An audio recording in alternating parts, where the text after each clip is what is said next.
નમસ્કાર મિત્રો, મારો જન્મ એક ખૂબ જ ગરીબ ઘરમાં થયો હતો.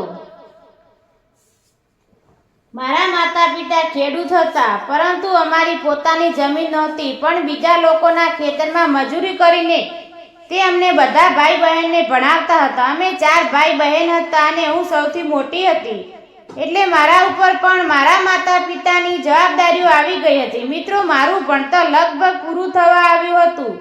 મારો રંગ ગોરો હતો, મોટી આંખો, સીધી લાંબા વાળ અને પાતળી કાયા. હું મારું ભણતર પોતાના પગ ઉપર ઊભા રહીને કરી રહી હતી. જ્યારે પણ રજા હોતી ત્યારે હું મારા માતા પિતાની કામમાં હાથ બટાવતી. હવે મારા માતા પિતા મારી માટે છોકરો શોધી રહ્યા હતા. તેને લાગતું હતું કે તેમની દીકરી ખૂબ જ સુંદર છે, એટલે તેને સારો સંબંધ મળશે. ઘણા સંબંધો આવ્યા ને ગયા, પરંતુ એક દિવસે ખૂબ મોટો ઘરમાંથી સંબંધ આવ્યો.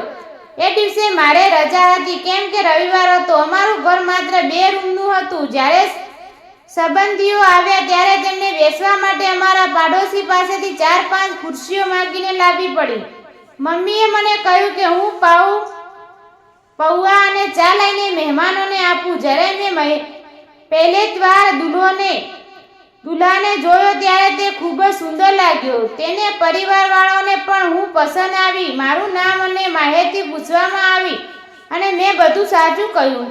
મને પણ તે છોકરો ગમવા લાગ્યો, કારણ કે તે સરકારી ઓફિસર હતો અને તે સારો પગાર હતો. પરંતુ જ્યારે લગ્નની વાત બેસીને નક્કી થવા લાગી ત્યારે દુલ્હાએ 10 લાખ દહેજ અને 1 4-વ્હીલ અને પૂરા લગ્નનો ખર્ચાની માંગણી મૂકી. આ સાંભળીને મને અને મારા માતા પિતાને લાગ્યું કે કોઈએ સરી ખોપી દીધી હોય. આટલા બધા પૈસા ક્યાંથી લાવવાના? પરંતુ મારા માતા પિતાએ આ સંબંધ બહુ સારો લાગ્યો. તેઓને લાગ્યું કે આ મોકો હાથમાંથી નથી જવા દેવો. તેણે હા કહીને લગ્ન પાકા કરી દીધા. તેમને લાગતું હતું કે મારી જિંદગી સારી થઈ જોઈએ, ભલે એની માટે મોટા પૈસા આપવા પડે. પણ મને તે છોકરો ગમવા લાગ્યો હતો અને હું ધીમે ધીમે તેને પ્રેમમાં પડી ગઈ હતી.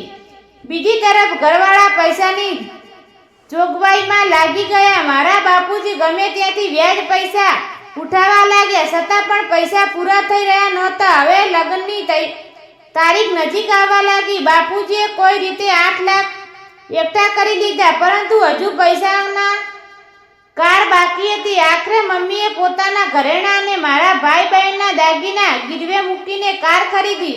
હવે ફક્ત થોડા પૈસા ઓછા હતા, પણ ઘરવાળાએ નક્કી વિચાર્યું કે આટલામાંથી જમાઈ સમજી જશે. જો કે 2 લાખ ઓછા હશે તો ચાલશે ને જો નહીં માને તો થોડા મહિનામાં આપી દેશું. અને આખરે તે દિવસ આવ્યો જ્યારે મારા લગ્ન થવાના હતા. મારા લગ્ન ખૂબ ધામધૂમથી કરવાની તૈયારી થઈ હતી. મંડપ સજાવટા, વટઘોડા, ગાડી, બેડ વાજા અને ભોજન બધું તૈયાર હતું. નક્કી થયું હતું કે લગ્નના સમય જ દુલ્હાને બધા પૈસા આપવાના.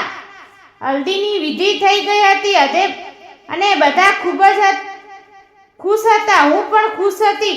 પરંતુ ત્યારે દુલ્હાને ઘરવાળાઓએ પૈસાની માંગણી મૂકી. કાર તો મંડપ રાખી હતી જેથી બધા જોઈ શકે. જ્યારે મારા પપ્પા દુલ્હાના પપ્પા પાસે 8 લાખ લઈને ગયા ત્યારે તેઓ ગુસ્સે થઈ ગયા અને કહ્યું કે પૈસા પૂરા આપો, નહીં તો લગ્ન નહીં થાય.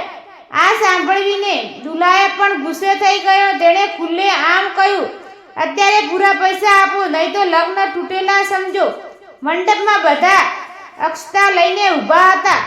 હલ્દીની સુગંધ ફેલાઈ રહી હતી અને એ સમયે દુલ્હોએ જાહેરમાં લગ્ન તોડવાની ધમકી આપી રહ્યા હતા. મારા પપ્પાની આંખોમાં આંસુ આવી ગયા, કારણ કે બધાના સામે તેની ઇજ્જત માટીમાં મોઈ રહી હતી. તેણે પોતાની પાઘડી ઉતારીને દુલ્હાના પગ પાસે મૂકીને વિનંતી કરી, બાકીના પૈસા અમે મહેનત કરીને લગ્ન પછી આપી દેશું. કૃપા કરીને લગ્ન તોડશો નહીં. પરંતુ દુલ્હાએ પરિવારે એક પર વાત ના સાંભળી. તેઓ લગ્ન તોડીને મંડપમાંથી નીકળવા લાગ્યા. બધા મહેમાનો વાત કરતા લાગ્યા કે હવે આ છોકરી સાથે લગ્ન કોણ કરશે.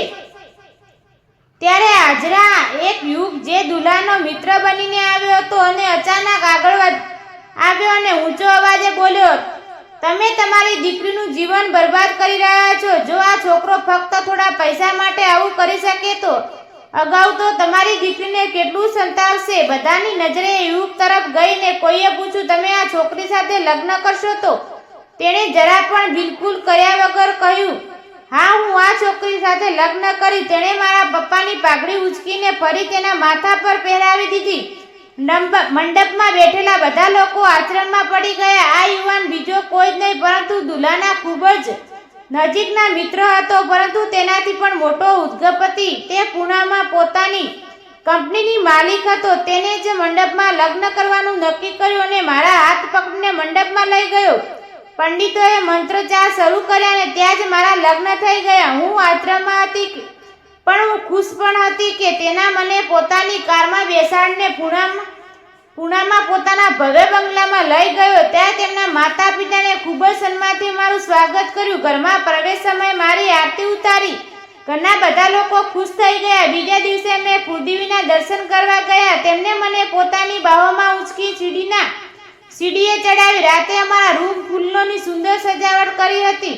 મારા જીવનની પહેલી રાત હતી. હું શરમાઈને બેસી ગઈ હતી. તેમને મારા ઘૂંઘટ ઉંચકીને મને પ્રેમથી જોઈ અને કહ્યું, મેં તારા પરિવારની બેદરકારી અને તે છોકરાનું વર્તન જોયું. પૈસા માટે એવા માણસો તને ક્યારેય સુખી નહીં રાખે.